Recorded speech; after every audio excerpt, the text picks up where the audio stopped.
11, nós vamos fazer a leitura do verso 32 ao 40. Mas antes, enquanto você abra aí, eu quero convidar você a orar mais uma vez comigo. Nós estamos orando e pedindo a direção de Deus mais uma vez. Já tem conduzido esse culto abençoado, e que Ele possa conduzir através da sua palavra também. Vamos orar mais uma vez? Senhor Deus e Pai, nós te louvamos mais uma vez, Pai. Neste momento, Senhor Deus, te louvamos pela tua palavra, por esse momento maravilhoso, Senhor Deus, a qual o Senhor vai nos conduzir, a qual o teu Espírito Santo vai conduzir, Senhor Deus, para que nós venhamos aprender, a crescer, a amadurecer, Senhor Deus, e colocar em prática aquilo que vamos ouvir nessa noite, Pai. Que o teu Espírito Santo possa nos tornar cativo da tua palavra nesse momento, tornar nossa mente cativa, Senhor Deus, da tua palavra, Senhor Deus, e nos convencer dos nossos erros, daquilo que precisamos melhorar, Senhor Deus. Assim nós te pedimos em nome de Jesus. Também te peço, Pai, que o Senhor use a minha vida segundo a tua bondade, Pai. Em nome de Jesus é o que eu te peço, nós te pedimos. Amém. Amém, meus irmãos? Irmãos, então o tema para essa noite é desperta tu que dormes. Talvez você está falando, mas eu estou bem desperto, pastor. Tenho estado desperto até demais, eu acho. Mas o tema proposto para essa mensagem dessa noite é esse: desperta tu que dormes. Nós vivemos, irmãos, num tempo, e não estou falando só de sono aqui, que hoje à tarde eu estava com sono, meus irmãos, que olha, eu estava meditando aqui na palavra para vir pregar para os irmãos essa noite. E aí eu falei para Jaque, a vontade mesmo agora era deitar na cama e dormir. Nunca tive tanto sono que nem hoje à tarde, só porque estava falando sobre despertar que dormes. Desperta tu que dormes. Mas essa é uma realidade, meus irmãos. Estava com sono, mas não é esse sono físico que você tem, esse cansaço físico a qual está chamando a atenção esse texto. Esse texto vai chamar a atenção para nós da dificuldade e do sono espiritual. Por causa desse mundo que estamos vivendo, irmãos, por causa dos dias que estamos vivendo nesses momentos, nós estamos vivendo um tempo de espiritualidade adormecida. Em tempos que a nossa sociedade busca incessantemente o conforto e o prazer. Então isso causa em nós, muitas vezes nós somos atingidos também, e causa em nós uma dormência espiritual, um adormecimento.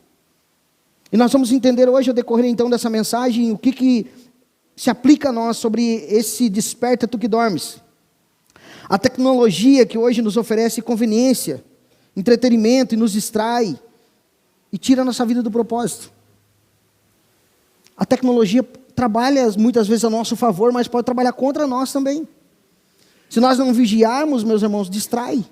E quando você vê, você hoje com a tela do celular, a gente fala das crianças, né, que estão apegados na tela, mas os adultos. Daqui a pouco vai ter que ter psicólogo atender, se já não tem psicólogos atendendo os adultos, porque não consegue mais se livrar da tela. Essa semana, em alguns momentos na semana, eu cheguei a me irritar com o meu celular. Eu falei assim, não, eu vou desligar esse celular, eu vou botar no modo avião aqui, não quero mais falar com ele hoje. Porque ele não te deixa trabalhar, ele não te deixa ter vida. Porque você está com ele no bolso ali, ele vibra, tu pensa, quem será que mandou mensagem? Será que não é urgente? Será que eu não tenho que atender? E será que não aconteceu alguma coisa? Mas quem será que mandou? Mas se eu não atender, eu perco essa oportunidade. Será que não era um trabalho? Será que não era alguma... Aí tu para. Aí tu olha a mensagem, não era nada a mensagem. Era algo que tu podia responder no final do dia.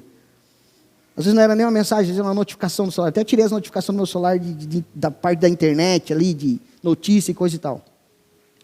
Porque te distrai, daí tu entra ali para ver aquela mensagenzinha, tu desbloqueou, quando tu vê tu está escorado assim, olhando outra coisa.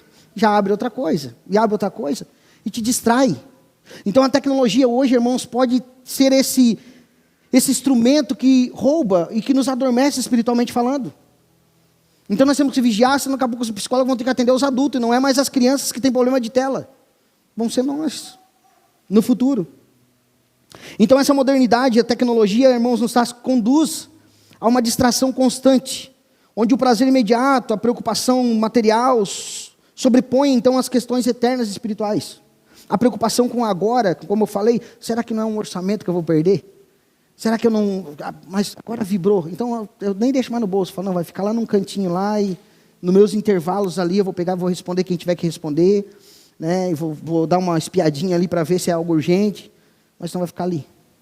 Porque senão isso, meus irmãos, acaba nos distraindo.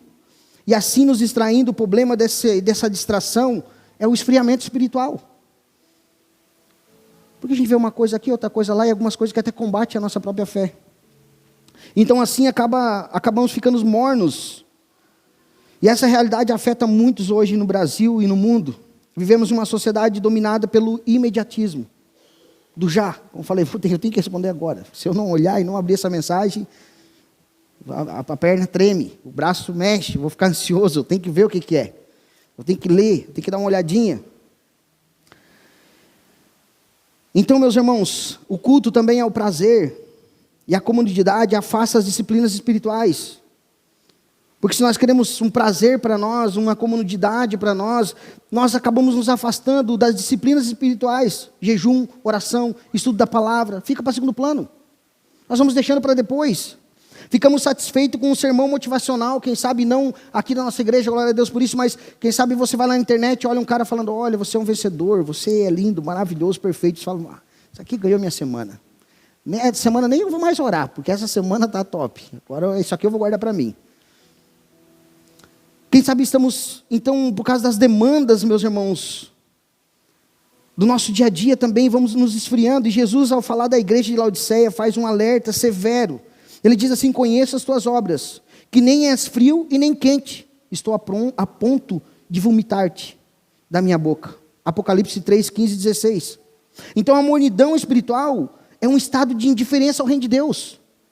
A mornidão espiritual é aquela que tu está assim, não estou preocupado. Não estou preocupado com as coisas de Deus. Estou preocupado com o que é meu. Estou preocupado com o que vai acontecer amanhã. Mas o reino de Deus a gente deixa de lado porque acaba ficando morno. Vai adormecendo, espiritualmente falando. E a mornidão então acaba nos atingindo. Quem está morno então se acomoda, se torna insensível ao chamado divino. Deus te chama, Deus bate na porta, o Senhor te aponta, o Espírito Santo te direciona, mas você está morno. Você está dormindo. É como Jonas, que estava fugindo da direção de Deus, e estava dormindo ao convés do navio, enquanto o navio estava a naufragar. O navio quase naufragando, todo mundo ali jogando as bagagens fora do navio, porque o cara estava desobediente. Isso não é diferente muitas vezes em muitas famílias, tem um desobediente lá e o barco está afundando, está balançando e não sabe por quê. Todo mundo perde as bagagens. Fala, mas está todo mundo perdendo as bagagens, o Jonas está dormindo. Ele não está nem aí, a mornidão espiritual, a sonolência espiritual. Ele não está preocupado. Agora talvez, então, quantos de nós dentro da igreja estão assim, quem sabe? Quem sabe quem nos vê através da transmissão também esteja assim, hoje. Talvez você pense também que isso não se aplica a você. Talvez você esteja ativo aqui na igreja, frequentando os cultos. Fala, não, pastor, mas não é comigo isso aí, porque eu não perco um culto. Eu estou em todas as atividades, eu participo em todas as atividades espirituais da igreja. Mas não é sobre isso, meus irmãos, porque talvez o teu coração não esteja realmente ardendo pelas coisas de Deus. Ou seja, talvez você esteja fazendo por obrigação. Aqui tem um ditado que eles falam, né, que obrigado é pau de arrasto. Talvez você esteja andando de arrasto. Deixe se arrastando, não é mais aquele amor, você não está louvando a Deus, você não está servindo a Deus, você veio, quem sabe, num culto hoje, eu não espero que isso tenha acontecido contigo, fala assim, não, eu vou lá porque eu sou obrigado aí hoje. E eu não estou dizendo, meus irmãos, que nós não temos lutas, que nós não temos dificuldades, não é isso. Não é isso, porque tem dias difíceis, eu sei que tem dias difíceis, tem dia que tu está quebrado mesmo. Tem dia que você não estava com vontade de levantar de manhã cedo, tem dia que você não tem vontade, quem sabe, de vir para um culto como esse, fala assim, o dia hoje foi cansativo, foi um domingo que foi abençoado, Senhor, mas hoje eu vou ficar em casa e vou descansar. Aí você fala, não, mas eu vou no culto. Eu preciso ouvir a tua voz. E tu vem meio que de arrasto. Mas tu vem, tem dias difíceis. Mas se todo domingo, ou se toda a tua vida espiritual é assim, por obrigação, então, você está morno. Ou você está adormecido espiritualmente falando. Por causa das circunstâncias do dia a dia, por causa das circunstâncias da tua vida. Quem sabe você tem se deparado com isso. Não é por uma luta passageira. Mas, então nós precisamos analisar a nós mesmos, se estamos sempre desanimados. E se isso está acontecendo, demonstra que a nossa fé está morna. Agora uma pergunta, será que você tem sentido o chamado do Espírito Santo para viver com mais intensidade e se doar mais ao reino? Você tem sentido isso? Será que temos sentido isso? Ou quem sabe você vive uma fé ritualista, sem vitalidade? Aquela fé ritualista a gente já sabe que muitos de nós viemos do catolicismo e é assim, é aquela coisa que tem que ir lá. Você só vai lá para cumprir tabela. É como dizer, cumprir tabela, cumprir o compromisso. É como o pessoal que faz academia, né? E bate a foto e fala que está pago. Hoje está pago. A fé ritualista é essa, meus irmãos, é aquela que vem e aí você chega em casa e fala, eu estou bem com Deus hoje, hoje eu fui no culto. Não, estou bem com Deus hoje porque hoje eu li um versículo. Essa semana eu estou bem com Deus porque eu orei 5 minutos. Agora, minha vida, essa semana não precisa fazer mais nada, porque essa semana, reino de Deus já está pago. É uma fé ritualista. É uma fé aquela que só acende a vela para o santo e fala, não, está tudo pago agora. Santo, te vira, já acendi uma vela para ti essa semana. Tu que lute. É mais ou menos assim. Então, por causa disso, meus irmãos, nós vivemos uma fé. Muitos cristãos no Brasil, por priorizar a cultura, o sucesso, a cultura do sucesso financeiro, estabilidade profissional, o entretenimento, por causa disso, vivem em um cristianismo diluído, adaptado ao mundo. E que nos leva à mornidão espiritual. E a mornidão revela a falta de oração, revela assim uma superficialidade no estudo da palavra, uma falta de compromisso com a missão de Deus. E muitos, meus irmãos, muitos cristãos estão inebriados com as coisas desse mundo, envolvidos demais, anestesiados com as coisas desse mundo, e acabam assim então anestesiados e dormentes ou mornos para as coisas espirituais também. Isso é um chamado para nós, para uma fé viva. Agora a pergunta, meus irmãos, o que nos impede de viver uma fé viva e transformadora? Talvez a rotina, a preocupação com as contas, ou os compromissos sociais, muitos compromissos. Será que é isso que tem nos impedido? Estamos ocupados, sobrecarregados, com exigências da vida moderna. Será que é isso? E quando nós estamos com tudo isso, meus irmãos, focados em tudo isso, nós perdemos o foco nas coisas eternas. O que é importante para nós que somos cristãos. Talvez para o mundo lá fora isso não faça diferença alguma.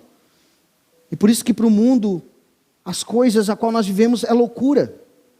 O evangelho é loucura. Eles estão focados no aqui e agora, nas coisas de hoje, do cotidiano, eles não estão preocupados com a eternidade.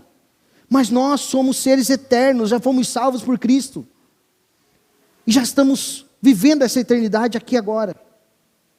Então muitas vezes o que o inimigo tenta, o que o mundo tenta é nos desfocar das coisas de Deus.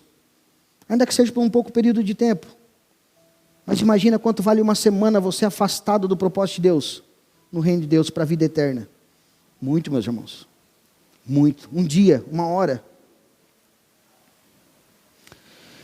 Agora então nesse texto aqui, aos Hebreus, texto de Hebreus capítulo 11, ele aqui então se torna urgente para nós entendermos que fomos chamados, meus irmãos, uma corrida de fé que exige perseverança, determinação e confiança em Deus. O autor aqui nos apresenta os heróis da fé como exemplo de vida. E nós vamos ver o exemplo agora de vida desses heróis da fé.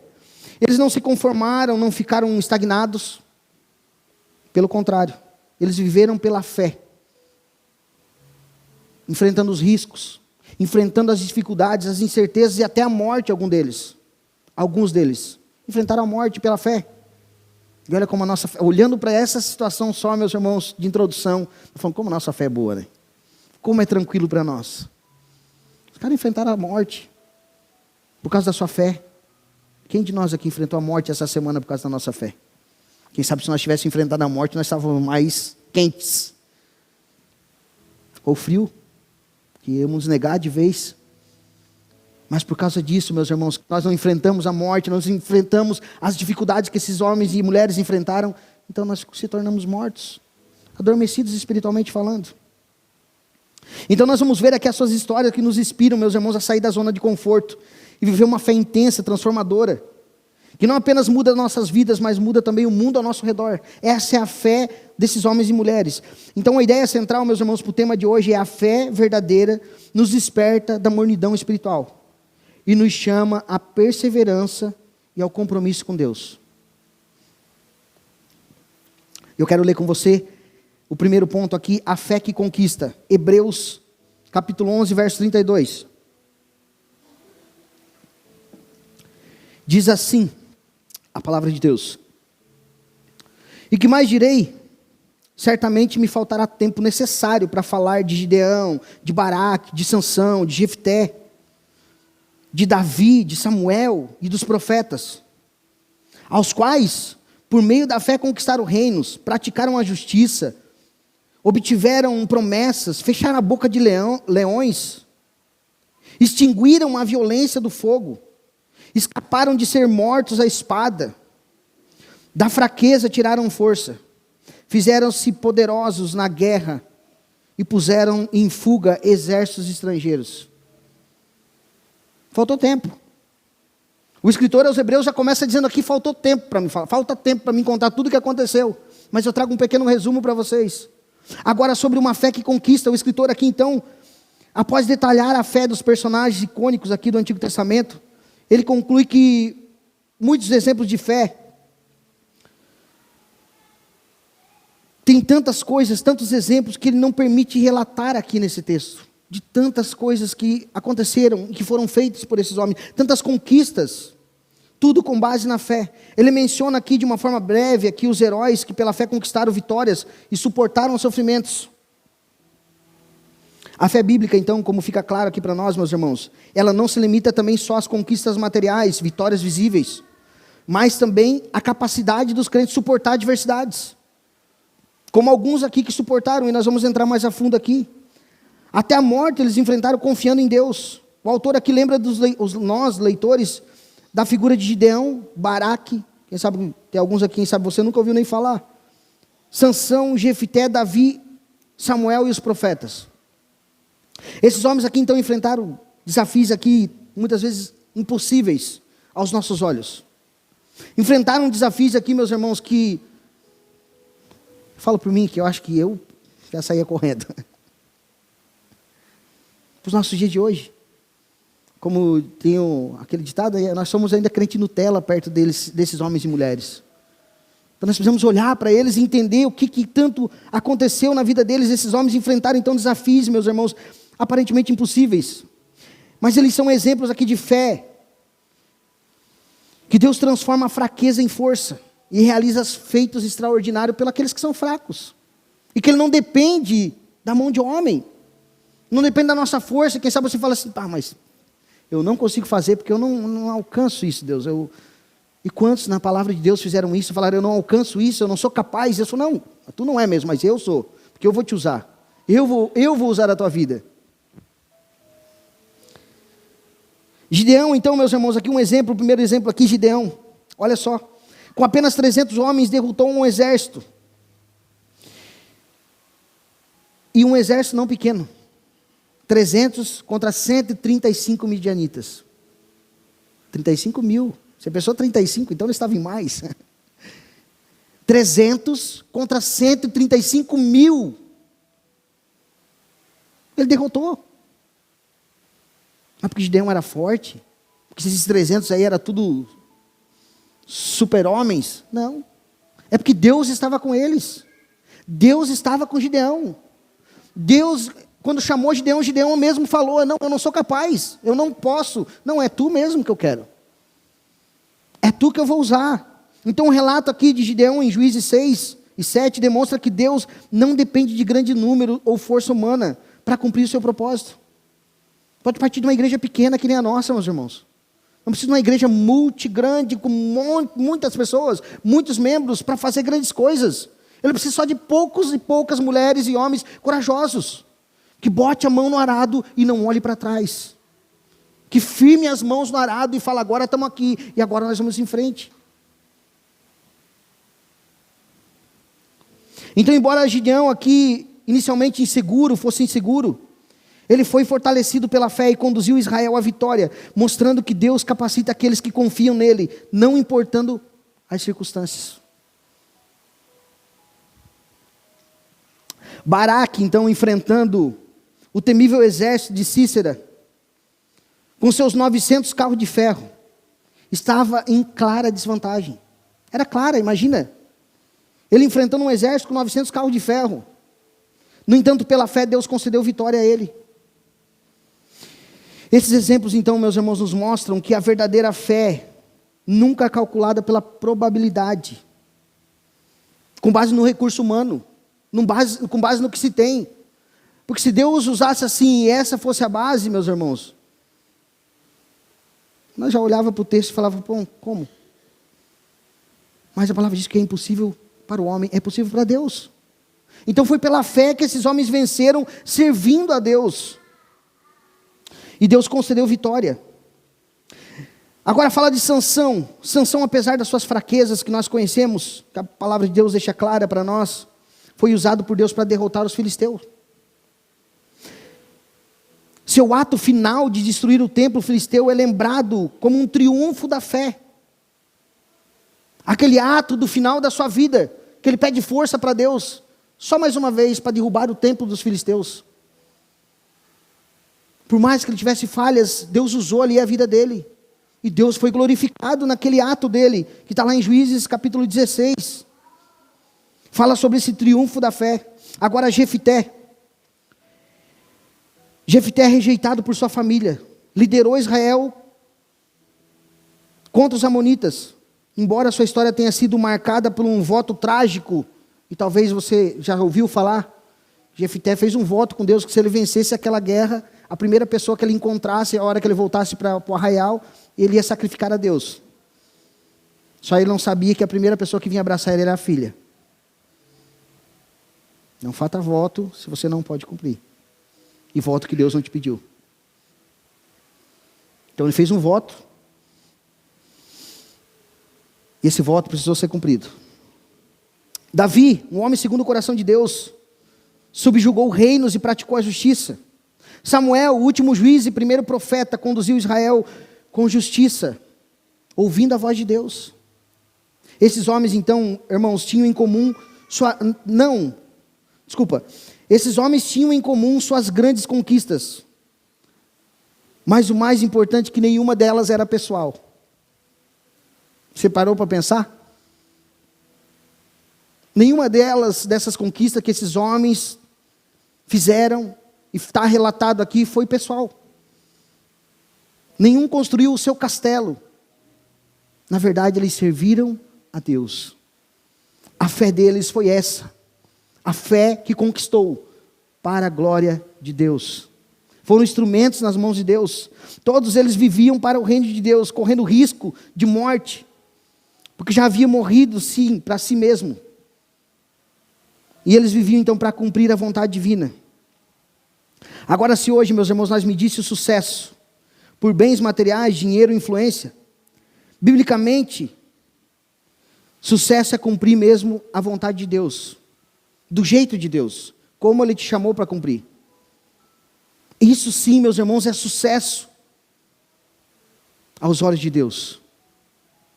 Mas o mundo hoje nos leva a olhar pelos bens materiais, pelo dinheiro, pela influência, por aquilo que você tem e possui aqui. E eu sempre deixo frisado, meus irmãos, que não é errado ter as coisas. Não estou pregando que você deve ser pobre, que você deve... Não, meus irmãos, prospere. Não é isso. Mas a lógica do reino de Deus para medir o teu sucesso não é isso. Não é isso. Não é simplesmente isso. Senão como que nós vamos evangelizar alguém que é pobre, que sempre foi pobre, que nunca se deu bem na vida, falar, você precisa de Cristo, do Evangelho. Ele vai falar assim, não, mas diz que para ser crente mesmo, para ser um crente vitorioso, tem que ser próspero, milionário, multimilionário. E eu nunca fui, e eu acho que pelo jeito que eu nunca vou ser, porque minha família não tem histórico. Fala, verdadeiramente o Evangelho. Não, o Evangelho é para todos, pobres, ricos, para todos. Então esses homens se sujeitaram-se completamente à vontade de Deus. E dependeram então inteiramente da condução de Deus na vida deles. Esses personagens abriram a mão de si mesmo para viver aquilo que o reino de Deus exigia. Para aquilo que Deus exigia, melhor assim dizendo, para o seu reino. Abriram mão de si mesmos, morreram para si mesmos. Eles conquistaram o reino, praticaram justiça, obtiveram promessas, fecharam a boca de leões, assim a palavra de Deus fala, extinguiram a violência do fogo, escaparam de espada, da fraqueza tiraram força, tornaram-se poderosos na guerra, puseram em fuga exércitos estrangeiros. Tu imagina 300 com Gideão e Gideão correndo atrás de 135 mil, e os caras, vamos correr. Está vindo Gideão com os 300. Pensou, meus irmãos? Tudo isso eles fizeram pela fé. Aqui a fé não é pensamento positivo para conquistar, meus irmãos. Feitos pessoais, mas uma entrega radical a Deus para a sua missão, para a missão de Deus. Eles aqui, então, são exemplos de uma fé ativa, que transforma situações desesperadoras em vitória para a glória de Deus. A situação sempre que você vai ver desses homens e mulheres sempre era desesperadora. Era a história que, pronto, acabou. Para nós já deu. E Deus levantava um corajoso lá no meio e uma corajosa falava, não, vamos lá, vamos se levantar e vamos conquistar. Vamos para cima. Eu estou com vocês. Davi derrubou o gigante, por quê? Por causa da pedra? Porque ele era grandão, porque ele era forte? Não. Ele falou, você vem contra mim com espada. Eu vou contra você em nome do Senhor dos Exércitos. O instrumento dele não era a pedra, era a fé dele em Deus. Ele apenas atirou a pedra. A pedra acertou a cabeça, o gigante derrubou, pela fé.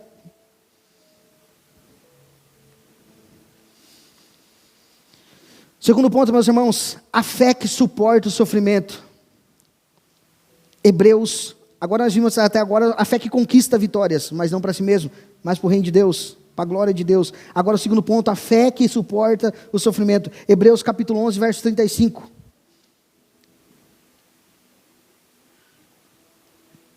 Diz assim a palavra de Deus: mulheres receberam pela ressurreição os seus mortos. Alguns foram torturados, não aceitando o seu resgate para obterem superior ressurreição. Outros, por sua vez, passaram pela prova da zombaria e açoites, sim, até de algemas e prisões. Foram apedrejados, cerrados ao meio, mortos a fio da espada. Andaram como peregrinos, vestidos de pele de ovelha e de cabras. Passaram por necessidades, foram afligidos e maltratados. O mundo não era digno deles. Andaram errantes pelo deserto, pelos montes, pelas covas, pelos antros da terra. Então a lista, meus irmãos, agora continua. Mas o tom aqui muda drasticamente. Agora daqueles homens e mulheres que conquistaram, agora está falando daqueles que sofrem por causa da fé. Então quando é pregado para nós que a nossa vida em Cristo é só vitória, agora é só vitória, não, mas calma aí. Não é só vitória, não. Tem momentos que a nossa vida vai enfrentar obstáculos. Que a nossa fé vai ser exigida com dificuldade. Então agora aqui, o escritor da carta aos Hebreus começa a falar e muda drasticamente aqui, quando ele começa a falar agora e descrever aqueles que pela fé suportaram sofrimento e perseguição. Já pensou, você enfrentou perseguição essa semana? Alguém te perseguiu essa semana? Alguém te ameaçou de morte? Porque tu crê em Cristo Jesus? Não. Por isso que nós ficamos sonolentos na fé. É por isso que nós ficamos tranquilos, adormecidos, mornos. Agora, por isso que a palavra de Deus ficou aqui para nós olhar e falar assim, não, olha, não é sempre, nem sempre foi assim. E esse é o exemplo para nós. Então agora ele muda o foco. Aqui o foco não está mais nas vitórias visíveis, mas está na perseverança em meio à dor. E o versículo 35 menciona que mulheres receberam pela ressurreição os seus mortos, como a viúva de Serepta, como o sunamita, cujos filhos foram ressuscitados por Elias e Eliseu. Esses milagres aqui mostram o poder de Deus sobre a morte. Elas enfrentaram essa dificuldade, mas receberam a vitória da ressurreição. Mas logo aqui o autor fala daqueles que preferiram morrer por causa da sua fé. Alguns que falam, não, essa ressurreição aqui agora nós não queremos. Nós queremos aquela que está proposta lá no futuro, na eternidade, aquela da promessa. Então nós se entregamos agora para morrer. Alguns então entregaram sua vida agora, meus irmãos, para a tortura, para a morte, para obter uma melhor, aqui a palavra fala ressurreição lá na frente, não aquela ressurreição momentânea. Lázaro ressuscitou ou não ressuscitou? Ressuscitou, meus irmãos. Mas ele morreu de novo.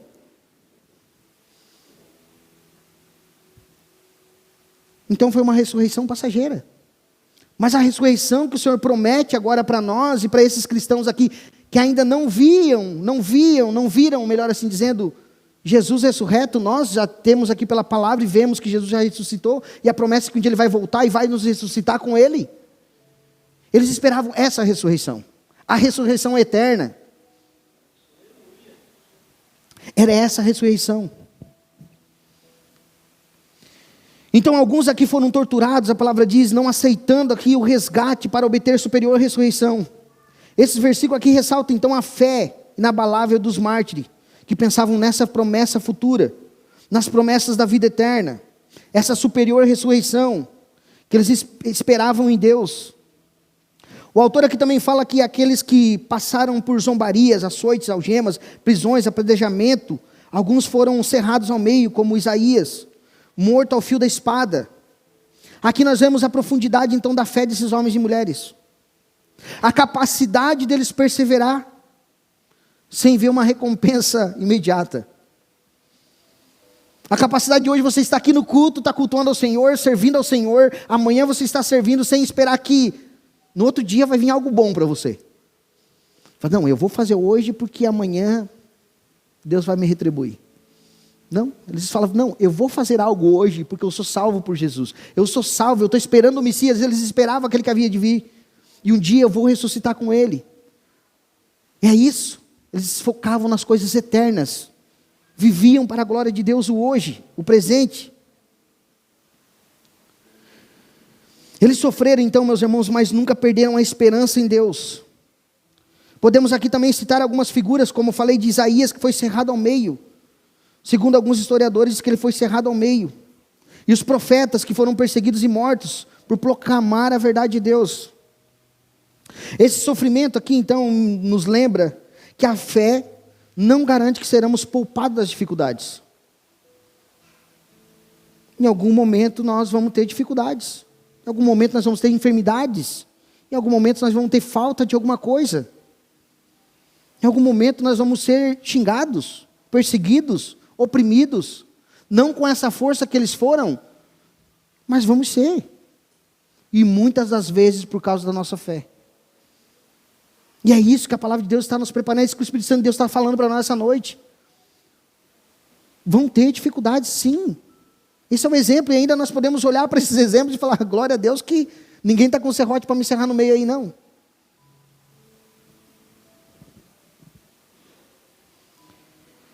Então Deus dá força aqui agora. Se olharmos então para a vida dos discípulos, meus irmãos, na visão do testemunho desse mundo, a fé verdadeira, como apresentado em Hebreus, não é um cálculo de sucesso.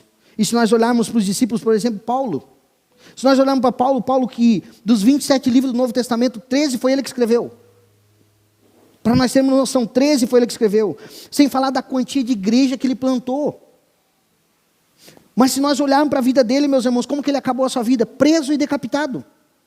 Se fôssemos falar para o mundo de hoje, falar, ó senhor, siga o exemplo de Paulo. Vitorioso, Paulo vitorioso. Alguém fala, tá, mas como é que foi o fim da história dele? Não, foi decapitado, preso e decapitado. O mundo que nós vivemos hoje, fala assim, o cara é um derrotado.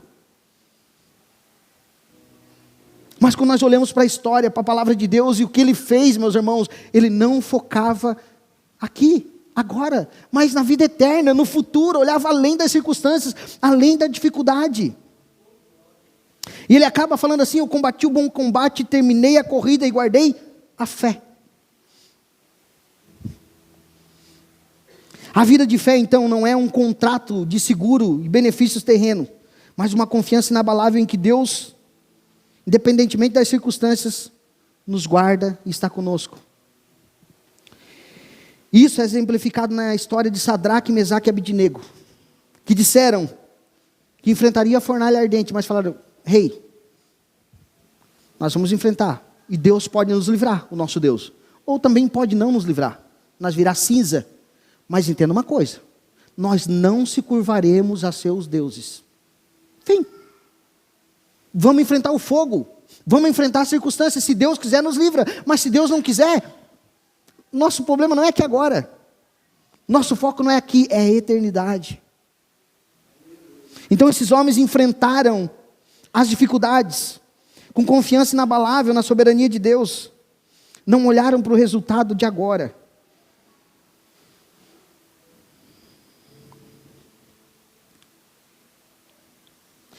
Um homem chamado Fritz Lemben ressalta que esses exemplos mostram que a fé não é um seguro de vida, mas uma força que capacita a cada um enfrentar os sacrifícios, renúncia e até mesmo o martírio, se necessário for, pela fé.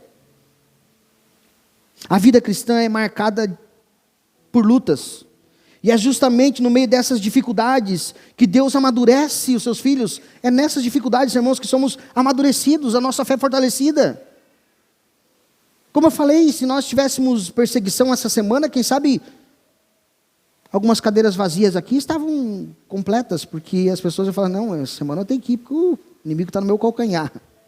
Eu tenho que ir lá louvar o Senhor, tenho que ir lá ouvir o que o Senhor tem para mim, qual é a direção para essa semana, qual é a direção que Ele tem para a minha vida, para a minha família. Mas está tudo muito tranquilo. Mas a palavra de Deus nos mostra que as dificuldades, as lutas, são justamente para amadurecer os seus filhos, preparando-os para a glória futura. A promessa final não era para esse mundo, não é para esse mundo, mas para o mundo vindouro, quando Deus enxugará todas as lágrimas dos nossos olhos, diz lá em Apocalipse 21:4. Toda lágrima será enxugada. Falar sobre sofrimento, renúncia, dor, dificuldades, muitas vezes não parece bom aos nossos olhos. Mas essa é a mais pura realidade na vida de um cristão. Agora a boa notícia, meus irmãos, é que pela fé recebemos força que nos sustenta diante das adversidades. Recebemos força do Senhor. E não somente isso, o sofrimento é uma ferramenta pedagógica de Deus. Porque é na dificuldade que Deus vai trabalhando o nosso caráter, vai moldando. É ali, é nessa dificuldade. E aí nessa dificuldade, quem sabe é a hora que nós damos aquela murmuradinha. Mas Deus está trabalhando. E lá na frente nós vamos entendendo o que Deus quer fazer conosco, o que Deus quer nos mostrar. Não devemos fugir então dele, mas aceitá-lo como ferramenta que Deus usa para nos aperfeiçoar e nos purificar. Meus irmãos, e nos últimos meses, meus irmãos, eu tenho enfrentado dificuldades, eu, pessoalmente falando. Dificuldades que nem se comparar com esses homens e essas mulheres, mas algumas dificuldades que moldam o nosso caráter, que chamam a nossa atenção para ver se realmente nós estamos firmes em Jesus. Exemplo, eu fiquei um tempo com o carro de uma pessoa para fazer. E essa pessoa deu um pouco de entrada para me fazer o carro. E ficou meio que, sabe, aquela história de se enrolando. E foi me cozinhando e eu fui cozinhando a pessoa. Não, esses meses não tenho dinheiro, dá uma seguradinha aí. No mês que vem, não sei quem está doente. No outro mês, eu gastei dinheiro. Nesse outro mês, daqui a pouco, eu estou com dinheiro e preciso do carro. Opa, agora é a hora. Alguém já tinha me dado alguns maus testemunhos dessa pessoa. Eu falei, não, agora deu certo. Porque muita gente falou, não entrega porque não paga mais. Eu falei, não, então agora vai dar certo. Já falou que está com dinheiro, meti a mão, acabei. Chegou no dia de entregar o veículo, a pessoa veio e quis tomar a chave do meu bolso, para vocês terem noção. Era uma mulher, não era um homem, tá? Uma mulher. Mas tentou tirar a chave do meu bolso. A sorte que eu tenho filmagem, câmeras na oficina que filmaram e viram a situação. As câmeras estavam filmando. E os meus cachorros estão lá para me defender, avançaram nelas. Era duas ainda. Mãe e filha. Senhor Jesus. Aí eu vi que elas queriam dar o golpe, eu deixei a chave no bolso e falei, não vou entregar o carro. Elas vieram do meu lado, disfarçadamente, não, porque não sei o que, puf, enfiaram a mão no bolso. Eu fiquei segurando, tentaram tirar e tal. Aí falaram ainda que eu agredi elas. Mas e aí, meus irmãos? Saíram falando para todo mundo que eu agredi elas, que eu avancei nelas, que eu não queria entregar o carro, que já estava tudo pago, que não sei o que tal, aquela situação toda. E o que fazer nessa hora, meus irmãos? O que fazer numa situação dessa? Sendo que a gente trabalha porque precisa, porque tem família para sustentar, então nesse é o momento que você pensa, e agora? E além do mais, tu é pastor. Falaram para mim, tu é pastor, tu devia entregar esse carro para nós. Não sei o que, Sartiapante, é um nome que eu descobri depois o que significava. Poderia dar até um grande processo, porque parece que se traduz em macaco. Me chamaram em italiano, que daí não... Eu estou achando que eu não entendia realmente, mas como eu tinha a gravação, eu pude descobrir o que falava, se tratava. Estava um processo de racismo que dá até cadeia. Mas aí o que eu faço, meus irmãos? Processo, vou atrás.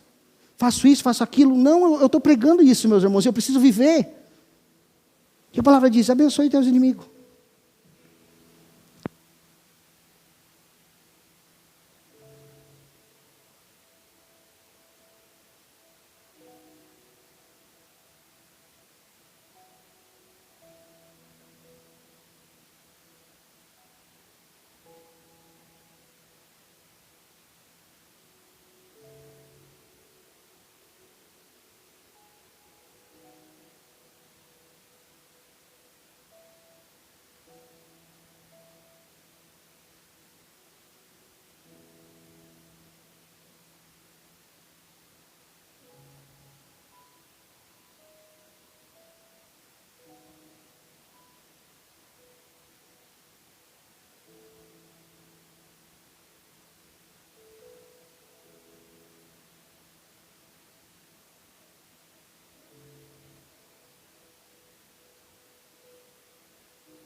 Mas enfim, mas Deus vai dar graça. Agora ontem, meus irmãos, outra situação. Olha só, o Odair estava lá em casa, ontem a gente conversou sobre isso. Ontem, essa semana eu trabalhei todos os dias até meia-noite. Todos os dias, sem cessar, o Pablo comigo. Para acabar um trabalho que era lá de São Joaquim, num veículo. Acabei o trabalho, era só pagar. Só a pessoa vir pagar e resolver. Aí a pessoa falou assim, eu vou descer em Siderópolis e pego lá umas 5 horas da tarde. Daí tinha um momento que a minha família estava ali, né, em casa, que era aniversário da Alice, fizemos um bolinho, a família ali. Aí eu falei, estou com a minha família aqui, mas depois eu vou aí. A pessoa falou, só que tem um problema. Eu não vou te pagar em dinheiro, nem em Pix, eu vou ter que fazer um cheque para ti para dia 17/7, eu acho. Eu falei, eu não trabalho com cheque. E o nosso acordo, o princípio, era dinheiro ou Pix. Eu preciso. Aí a pessoa, então vamos ver, não sei o que e tal. Tá, passou a conversa. E eu deixei o carro fora da oficina, limpinho, prontinho para entregar. Para mim, não vou chegar lá depois, abrir a oficina, tirar o carro. Para fora ainda tudo, né? Sábado, final do dia. Adivinha, meus irmãos, vieram com a chave reserva e levaram o carro. Porque eu tenho a câmera, né? Se não tivesse câmera ainda eu ia ficar louco. Ia falar, pronto, roubaram o carro lá. Tem a câmera. Eu vi eles encostando o carro do lado, pegando a chave reserva e por aqui para São Joaquim. E aí, meus irmãos, o que tu faz? Qual é a tua reação no momento desse, meus irmãos? E não é nada, o salário do mês é R$4.500. Tem família para sustentar, tem conta para pagar, e tu fala assim, eu saio correndo, pego o meu carro, vou lá, vou ligar para uns amigos, agora boca braba, nós vamos atrás. Que amigo, rapaz, só tem crente, amigo. Vai te converter, tu não tem nenhum amigo boca braba, não. O máximo dá para ligar para os irmãos e falar assim, irmãos, vamos orar, irmãos, chora comigo. Já pensou, meus irmãos, essa situação? Qual é a tua reação sobre isso? E essas coisas acontecem para forjar o nosso caráter, para trabalhar o nosso caráter. Sabe o que aconteceu, meus irmãos? Eu tive que me humilhar. Na verdade, a minha mãe estava ali naquela situação, a minha irmã também, a gente estava ali ainda. E aí viram que eu fiquei nervoso, fiquei irritado, meus irmãos, e muitas vezes, né, dá vontade de fazer muitas coisas, falar muitas coisas, mas tu respira, andei para lá, andei para cá, o que eu faço, mando mensagem, ligo, não me atende, peguei, mandei o vídeo, falei, vocês pegaram o carro lá e tal. O seguinte, o carro é nosso, a gente pega a hora que a gente quiser, se quiser fazer um BO, tu faz, é meu mesmo. Liguei para a polícia, não, é deles, não tem o que fazer. Agora tem que fazer um processo, fazer um BO, e vai correr 2, 3 anos, quem sabe tu recebe. Falei, meu Pai, Jesus, ajuda teu servo. Já pensou que situação, meus irmãos, acontece conosco na vida cotidiana? Mas para que isso? Para forjar nosso caráter, eu tive que me humilhar, escrever uma mensagem e falar assim, eu te peço, por favor, me paga, que eu tenho família, eu tenho filho, e eu preciso alimentar a minha família. Aí a pessoa disse, eu vou ver. Aí mais tarde eu fiquei, não, eu vou ficar aqui ainda, Deus, vou ficar calmo. Não vou ir atrás, eu não vou sair, Bom, o senhor sabe. O senhor conhece minha vida. Daqui a pouco, eu vou te fazer um Pix. Mas só vou te fazer um Pix de uma parte. A outra parte eu vou te pagar o mês que vem. Aí eu falei, tá bom. Amém? Botei amém. Passei ali, fez. Mas é prova, meus irmãos, para ver como é que nós estamos. Como é que é a nossa reação nessas horas que somos provados, nessas coisas que, pelo nosso olhar, é direito nosso. Não é algo que assim, que foi lá tomar, alguma coisa. Daí eu não concordo com isso. Se você fez falcatrua, se nós somos crentes e fizemos falcatrua, vamos pagar. Mas se você está fazendo as coisas corretas e ainda há um levante, meus irmãos, é porque nós precisamos viver a palavra de Deus, e é nisso que Deus nos forja, é disso que Deus trata conosco, é disso que nós vamos, vai vestir a capa do velho homem, ou tu vai ser crente realmente? Tu vai xingar, tu vai correr atrás? Na hora, meus irmãos, o cara pensa 1000 coisas, eu vou sair atrás e vou jogar na grota, eu vou sair atrás e vou, sei lá, um monte de coisa vem na nossa cabeça, mas são coisas do velho homem. Quando nós olhamos para a palavra de Deus, nós olhamos, entendemos que Deus está trabalhando o nosso caráter. Deus está forjando o nosso caráter. Então, precisava compartilhar isso com vocês, porque aproveitei do sermão de hoje. Os nossos sofrimentos, as coisas que vêm sobre nós, meus irmãos. O sofrimento, então, ele nos humilha e nos leva aos pés de Cristo e na dependência dele. Porque nós achamos que estamos autônomos, que está tudo nas nossas mãos, que nós conseguimos resolver. Não, eu vou fazer do meu jeito. Eu vou atrás, eu vou isso. Não, nem vai sair. Fica quietinho aí, relaxa. Vai orar, liga para o teu irmão crente aí, para orar junto contigo, sai espiritualmente atrás, mas vocês não vão sair daqui não, liga para um, liga para outro, não tem o que fazer, é esperar, e aí tu entende, não tem nada que eu possa fazer, só Deus pode fazer, e assim Deus fez e creio que vai fazer, no resto também, meus irmãos. Então Deus gradativamente, meus irmãos, vai trabalhando em nós, e assim nós somos gradativamente libertos de nós mesmos, do nosso eu que quer resolver, que quer fazer as coisas.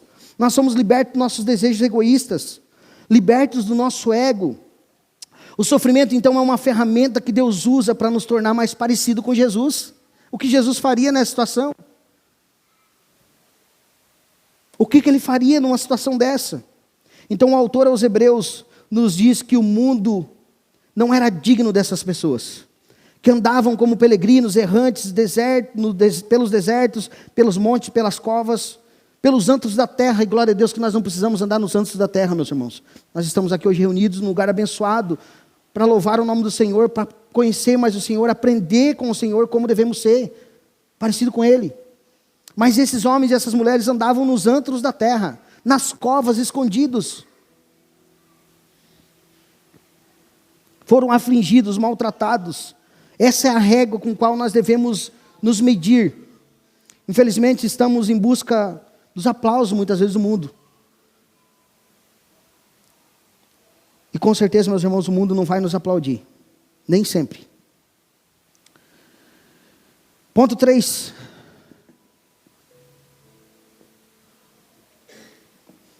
Ponto 3. Hebreus 11, 39. Diz assim: todos esses mesmo tendo obtido bom testemunho por meio da fé, não obtiveram a concretização da promessa, porque Deus tinha previsto algo melhor para nós, para que eles, sem nós, não fossem aperfeiçoados. Então, o propósito final da fé. O autor aqui encerra ao encerrar a lista aqui dos heróis da fé, ele faz uma importante observação. Todos esses mesmo tendo obtido o testemunho pela fé, não obtiveram a concretização da promessa. Ou seja, meus irmãos, eles viveram tudo aquilo olhando para o futuro. Eles obtiveram grandes conquistas, eles obtiveram ali perseverança em meio às dificuldades e às perseguições, sim, mas eles não viram a concretização de tudo aquilo que nós temos o privilégio de ver, que é a nova aliança, que é Cristo que morreu e ressuscitou, está sentado à destra de Deus Pai, que é o nosso Senhor e Salvador. Eles esperavam isso, então por isso que o escritor diz aqui que não sem nós, que junto com nós, eles estão na mesma fé. Nós temos um privilégio ainda maior, vimos a história, sabemos a história, temos o Espírito Santo com cada um de nós que nos guia. Eles não eram pela fé daquilo que haveria de vir, nós pela fé naquele que já veio, irá de voltar. É por isso que nós andamos. Então, meus irmãos, eu vou para o quarto ponto aqui, correr um pouquinho. A corrida da fé. Hebreus 12, 1, 4.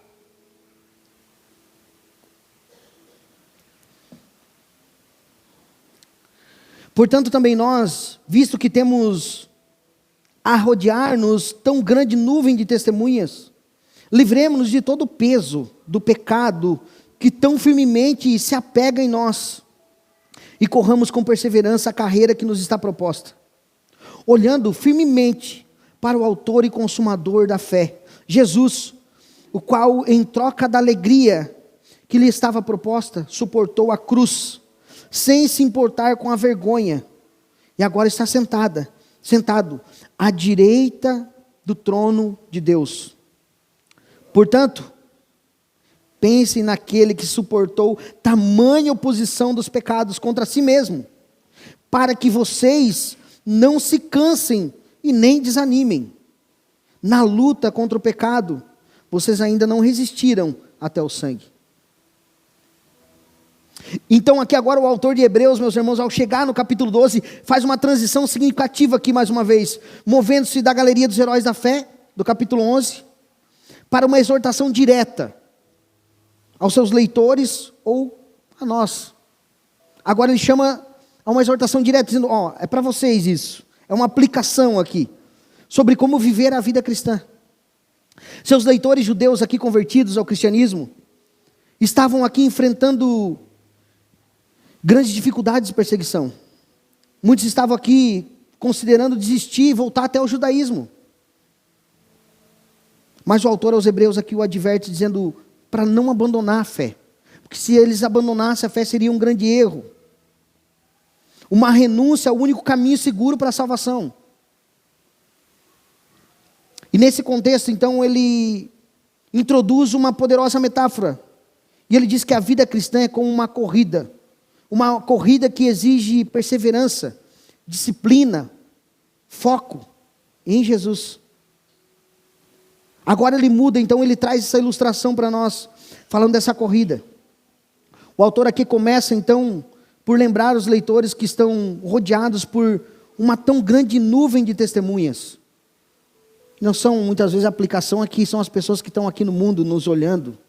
A pessoa lá fora está te observando, a nuvem de testemunha aí, vigia que tu é crente. Não, a nuvem de testemunha que ele está falando aqui é daqueles que já viveram e que estão agora na galeria da fé. Essas são as testemunhas, olhando para nós e falando, não acredito, que eu suportei tanto, que eu, tu encravou a unha ontem, agora já está dizendo que não vai servir mais Jesus. Tropeçou ontem, te chamaram de feio ontem, agora tu não quer mais nem ir no culto, falaram que tu era feio. Mas essa semana eu fui trabalhar e quando eu voltei, peguei chuva no caminho. Também agora domingo não vou mais no culto. Agora não vou mais servir a Jesus também. Só quando o tempo melhorar. Onde é que já se viu isso aí? Sou servo de Deus, não pode chover sobre mim. Não pode vir luta para mim. Então aqui, ele chama a atenção sobre essa grande nuvem. Vocês estão rodeados por tão grande nuvem de testemunha. Essa nuvem então se refere aos heróis da fé, listados aqui no capítulo 11. No entanto, a imagem aqui não é apenas de espectadores passivos, só que eles estão só olhando para nós. Mas como John Owen sabiamente aponta aqui, ele fala que essas testemunhas não estão apenas observando, mas os seus exemplos de fé são um estímulo contínuo para nós, os cristãos atuais, a seguir na caminhada, a prosseguir na caminhada. Ele nos lembra que a fé genuína é uma força inabalável, capaz de resistir às piores provações e desafios. E como eu disse, se você não passou um dia, você vai passar por um dia mau, vai passar por uma dificuldade, vai passar por algumas situações, meus irmãos, que você vai ter que perseverar. E a metáfora aqui do estádio que ele fala, nos coloca em uma cena grandiosa, onde os corredores cristãos aqui estão competindo em uma arena, não um contra o outro, mas de uma arena cheia daqueles que antes de nós já correram as suas próprias corridas e venceram. E eles estão ali junto. Então a importância dessa imagem não pode ser subestimada. Como cristão, nós não corremos sozinhos. Nós não estamos sozinhos. Estamos ligados nessa herança espiritual lá do passado, desses homens e mulheres que perseveraram na fé, mesmo em meio às adversidades. Eles nos mostraram aqui, nos mostram que a vida cristã, embora cheia de desafio, ela pode ser vivida com confiança e coragem no Senhor Jesus. Desde que mantenhamos os nossos olhos focados no autor e consumador da nossa fé, que é Jesus. E muitas vezes as circunstâncias vão, como falei de ontem, meu exemplo, nos tirar do foco. Assim, vai lá resolver. Vai lá que tu é o homem da casa. Vai lá e bota a pressão. Ó, manda uma mensagem assim, ó. Fala que tu isso e aquele outro. Fala de quem tu era. Fala quem tu era. Fala que do passado tu foi assim, que olha que eu posso voltar a ser isso. Não, tu não pode. A velha criatura já morreu. Tu é nova criatura. Então se humilha, coloca nas minhas mãos que eu vou resolver.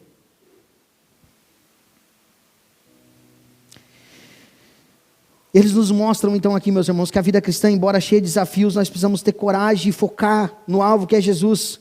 O testemunho deles serve como uma poderosa motivação para nós continuar essa corrida. Sabemos que assim como eles perseveraram, também nós podemos perseverar. Após nos lembrar aqui então da grande nuvem de testemunha, o autor aqui em Hebreus, ele nos exorta a nos desembaraçar de todo o peso e de todo o pecado que tão de perto nos assedia. Ou seja, meus irmãos, nesta corrida, um corredor, aqui falando de uma metáfora, e aplicando para nós, um corredor, ele precisa estar com roupas leves. Ele não pode correr de calça de moletom e uma jaqueta. A não ser que ele queira perder uns quilos, a não ser que ele queira pegar uma resistência maior, como os boxeadores fazem, muitas vezes. Mas se ele está competindo, se não é um treino, se é uma competição, e ele precisa correr e chegar ao alvo e ganhar aquela corrida, ele precisa se livrar de todo o peso. Ele precisa colocar uma roupa leve, uma roupa agradável que seja para correr. A bagagem nas costas ele não pode levar. Nem uma garrafinha de água na mão, não. De vez em quando ele passa e alguém vai estar lá para servir e fala assim, ó, aqui ó, pega uma aguinha. Aqui ó, água, pode passar e pegar. Para não atrapalhar na corrida. E é isso então que ele está nos chamando a atenção aqui, dizendo, olha, vocês precisam agora, como esse corredor agora se desatar, ou se desenvencilhar, desembaraçar de todo o peso de pecado e tudo aquilo que nos assedia de perto. E uma corrida qualquer, meus irmãos, peso extra, seja uma peça de roupa pesada, qualquer coisa, pode nos atrapalhar o corredor, nos tornar mais lento. Da mesma forma, então, o cristão precisa remover tudo aquilo que atrapalha espiritualmente. E esse peso aqui mencionado no texto, não se refere necessariamente só ao pecado em si, mas qualquer coisa que te impeça de correr uma corrida na fé. Se está te atrapalhando de caminhar com Cristo, se está te atrapalhando, meus irmãos, não tenha dúvida. Desculpa. Não tenha dúvida, meus irmãos, de se livrar disso. Se te atrapalha em correr a corrida da fé, não tenha dúvida que isso não agrada a Deus. Se desfaça disso, se desvencilhe disso, tire isso, faça um propósito com Deus.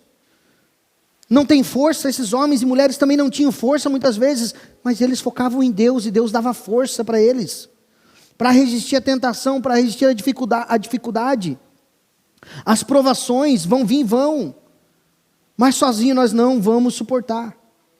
Se Deus não estiver conosco, se nós não pedir ajuda para Ele, clama-te a mim e eu te responder-te-ei. É isso que Ele fala. Clame a Deus, peça a Ele. Pode ser uma preocupação excessiva, esse atrapalho na sua corrida da fé, com as coisas desse mundo. Pode ser uma ambição pessoal, tu fala, não, eu quero tanto isso, que eu vou focar nisso, e a minha vida vai ser isso, e tu esquece do reino de Deus. Você esquece que você é um servo, você esquece que você é uma serva do Senhor. Você esquece do talento, do dom que Deus te deu, tu fala, não, agora o meu foco é esse.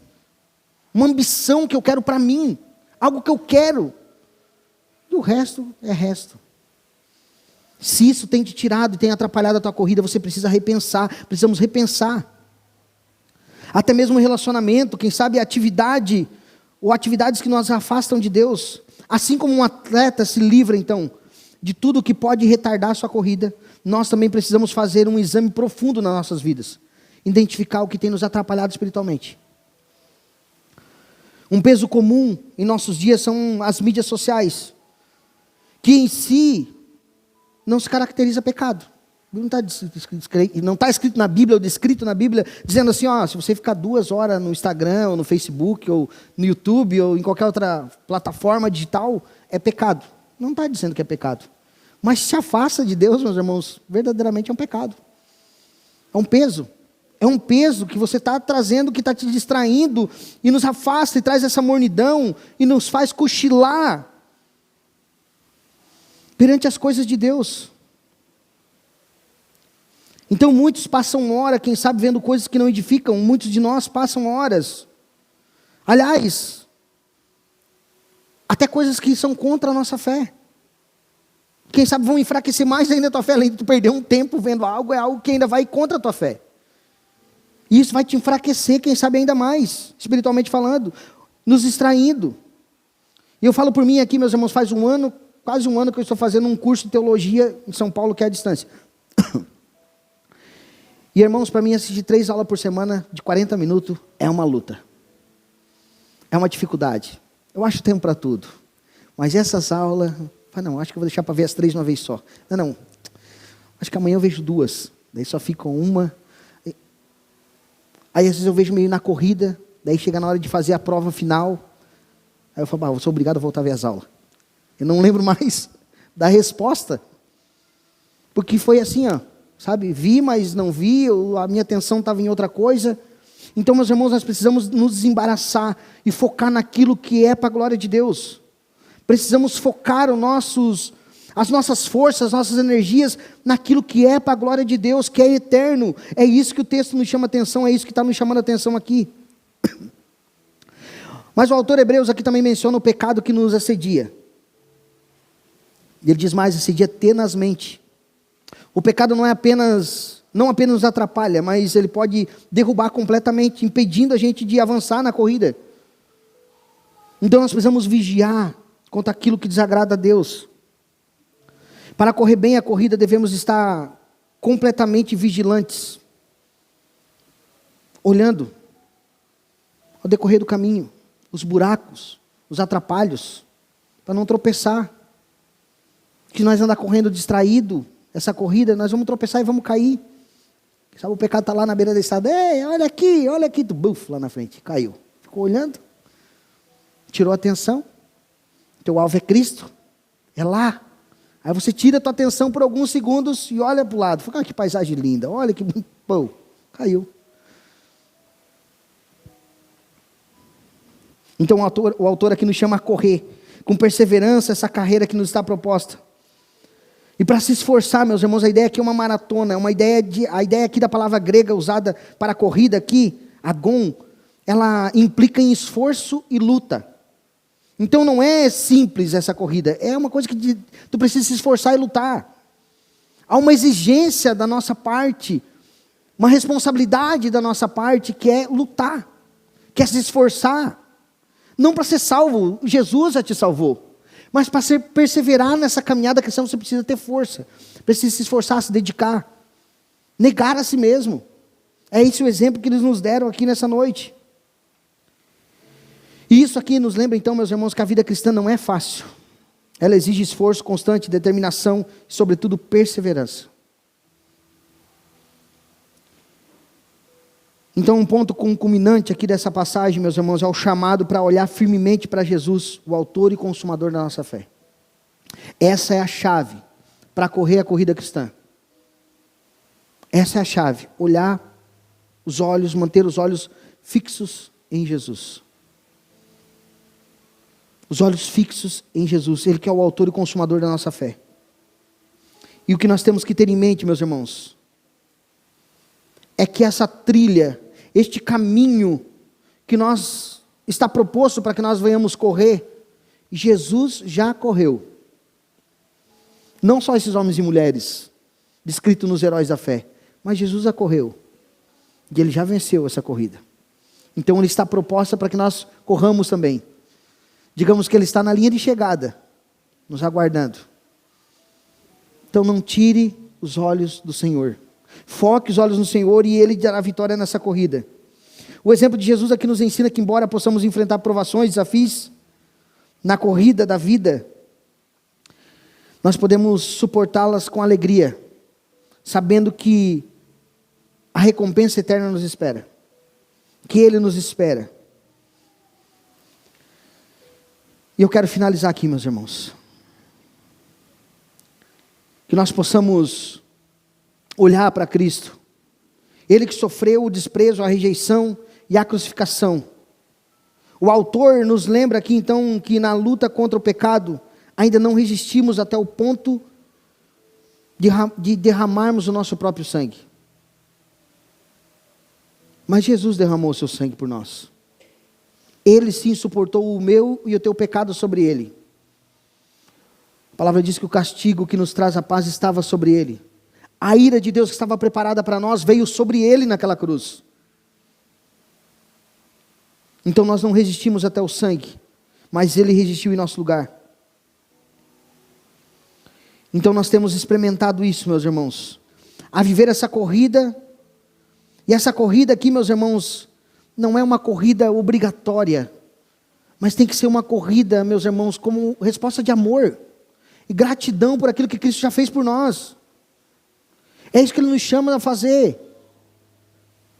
Isso queima dentro do teu coração, deve queimar como queima no meu. Isso é uma paixão que nós precisamos ter pelo reino de Deus e por Cristo.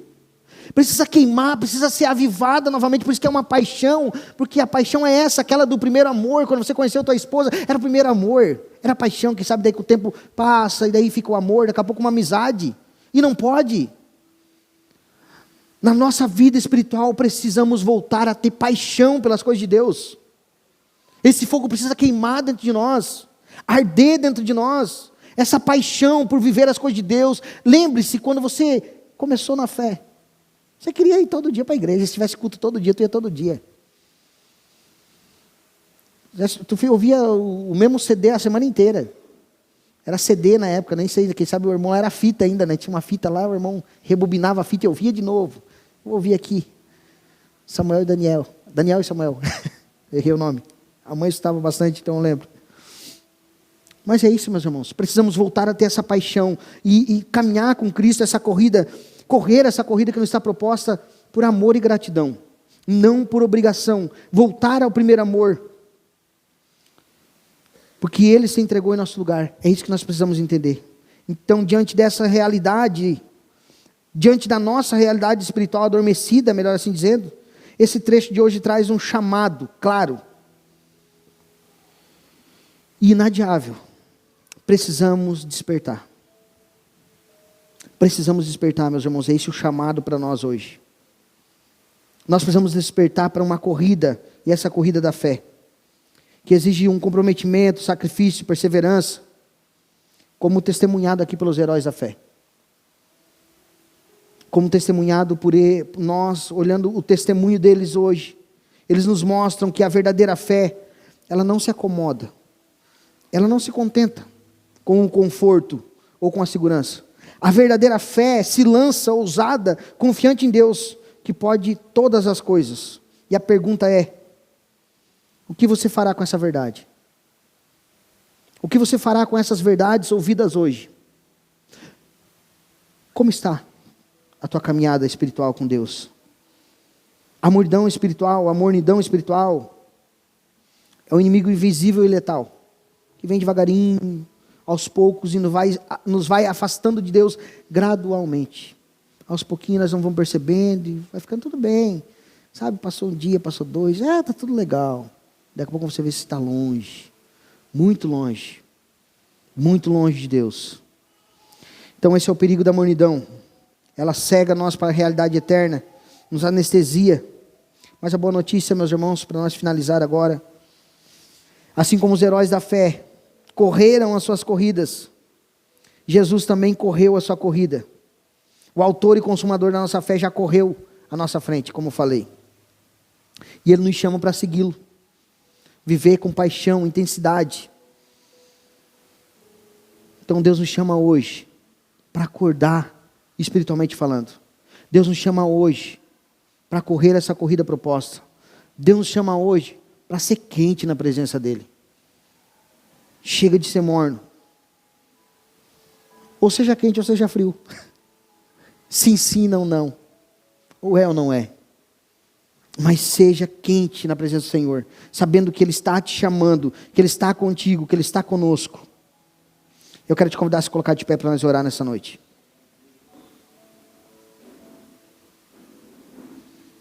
Então, meus irmãos, cada um de nós tem uma corrida para correr. Não podemos permitir que o peso desse mundo nos impeça de completar o percurso a qual Deus já designou para nós. Então nós precisamos, para isso, é hora de abandonar a superficialidade e abraçar profundamente a fé. Uma profundidade em fé, meus irmãos. Chegou a hora que nós precisamos orar mais, buscar mais a Deus, dedicar mais ao propósito de Deus na nossa vida. É isso que o Senhor está nos chamando. O tempo de mornidão aqui acabou, é tempo de agir. Hoje Jesus está aqui nos chamando para viver uma fé viva, ardente, capaz de transformar e mudar a nossa vida realmente, meus irmãos. Lembre daquela primeira vez. Desperte então tu que dormes e coloque em prática aquilo que você colocava em prática no início. Jejum, oração, os meios de graça que o Senhor nos deu, culto público, como esse hoje. Oração em comunhão, oração junto com os irmãos, os pequenos grupos, participe, se esforce em participar. É algo que edifica a nossa vida, é algo que edifica a nossa fé. Nós precisamos, meus irmãos, não podemos abrir mão dos meios de graça a qual o Senhor deu para nós, que nós viéssemos andar. Envolva-se com a missão de Deus. Muitas vezes a mornidão nossa, meus irmãos, a mornidão que nos atinge, vem muitas vezes porque nós não estamos engajados com o propósito de Deus em nossas vidas. Que imagina, eu falo por mim, meus irmãos, muitas vezes eu falo para minha esposa, eu falo assim, amor, isso não é fácil para nós, não é fácil para mim que sou pastor, estou ali buscando, estou sempre ali, orando, jejuando, tá. Que imagina para gente que é crente e não faz nada disso, como é que é? Vive só na força do ódio. Nós precisamos orar e buscar mais em Deus. Senhor Deus, nós primeiramente pedimos perdão, Senhor. Pedimos perdão, Senhor Deus, pelas nossas falhas, muitas vezes, Senhor, a nossa negligência, muitas vezes, Pai. Que sabemos, Senhor Deus, que o Senhor nos deu um dom, o Senhor nos deu talentos e que nós viéssemos usar esses talentos, usufruir esses talentos para a glória do Teu nome. Muitas vezes, como aquele homem que enterrou o seu talento, e quando a palavra diz que o Senhor dele voltou, ou o Senhor voltou, trazendo para aplicação, Pai. Aquele homem trouxe aquela moeda e disse, não, eu enterrei ela porque eu tive medo. E o Senhor disse que ele era um servo mau. Que nós não sejamos tidos, Senhor Deus, naquele último dia, como um servo mau, mas sim como um servo bom e fiel, que pegou aquele talento, pegou aquele algo que o Senhor nos deu. Senhor Deus, que mais importante que o Senhor Deus foi a salvação, Pai. E nós precisamos levar essa salvação a outras pessoas, transbordar, servir ao Senhor, amar as pessoas, Pai, como o Senhor nos amou, amar ao próximo. Ainda que haja dificuldades, ainda que haja perseguição, Pai, que nós possamos ser servos e servas do Senhor. Que nós não venhamos desistir, meu Senhor, que não venhamos desistir. Que eu e meus irmãos não venhamos desistir nos tempos de provações. Em vez disso, que nós venhamos confiar no Senhor. E sabendo que o Senhor está usando esses momentos para nos transformar, para nos mudar.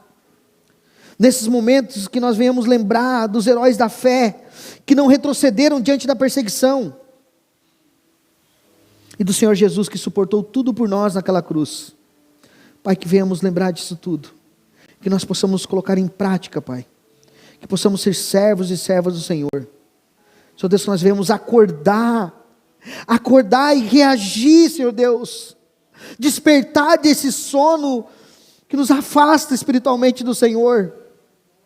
Que nós venhamos, Senhor Deus, colocar em prática, Pai, em nome de Jesus. Que nós venhamos ser servos e servas do Senhor, Pai. Estar quente na Tua presença. Quente, Senhor Deus, em oração. Quente, Senhor Deus, em meditação da Tua palavra. Te adorar, te bendizer, te glorificar, lembrar que nós somos servos do Senhor. Que nós somos do Teu reino. Nós estamos nessa terra apenas de passagem.